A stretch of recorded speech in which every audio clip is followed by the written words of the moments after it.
আল্লাহ তাআলা কিয়ামতের কঠিন ময়দানে যেদিন স্বামী স্ত্রীকে চিনবে না, স্ত্রী স্বামীকে দেখে পালিয়ে যাবে, বন্ধু বন্ধুরে চিনবে না, পীর সাহেব মুরিদরে চিনবে না, মুরিদ পীর সাহেবরে চিনবে না, দলের কর্মী তার নেতারে চিনবে না, নেতা তার কর্মীরে চিনবে না, বন্ধু বন্ধুরে দেখে পালাবে। এই কঠিন মুহূর্তে সূর্যটা মাথার কাছে চলে আসবে, জমিনটা তামার জমিন হবে, আজকের জমিনের মতো নয়।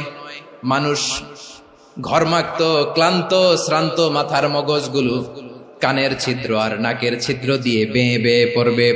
বিশ্বনবী ফরমান, কিয়ামতের ওই কঠিন ময়দানে 7 শ্রেণীর ব্যক্তিকে রব্বুল আলামিন তার আরশের নিচে ছায়া দিবেন। তার মধ্যে প্রথম শ্রেণীর ব্যক্তি হলো ইমামুন আদিল, যে ইনসাফের সাথে বিচার করে, যে জাস্টিস সমাজে সার্ভ করে, যে সুশাসন নিশ্চিত করে, ওই ইমামুন আদিল। আদিল শব্দটা বুঝছেন না? ইন্নাল্লাহা ইয়া'মুরু বিল আদল, পাইছেন? আদিল। 7 শ্রেণীর ব্যক্তিকে আল্লাহ তাআলা সুশীতল আরশের নিচে ছায়া দিবেন, যেদিন তার দেয়া ছায়া ছাড়া কোনো ছায়া থাকবে না। এর প্রথম হচ্ছে ইমামুন আদিল, ন্যায়পরায়ণ শাসক। চিল্লায় বলেন সুবহানাল্লাহ।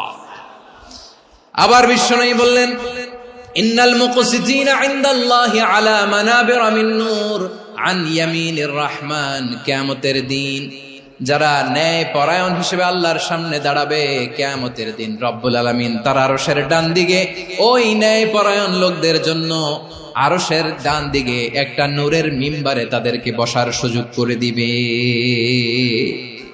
আল্লাহর আরশের ডান দিকে ন্যায় পরায়ণ লোকদের জন্য আল্লাহ তাআলা নূরের মিম্বার বানাবে। 4টে কেন কথা মনে করেছেন? আল আদাল, জাস্টিস। ইন্নাল্লাহা ইয়া'মুরু বিল আদল। আল্লাহ তাআলা এই আদালতের নির্দেশনা দেন, সুবিচার, সুশাসন। প্রিয় ভাইয়েরা, এটা আমরা বাংলাদেশে চাই কি চাই না? এই যে অরাজকতা,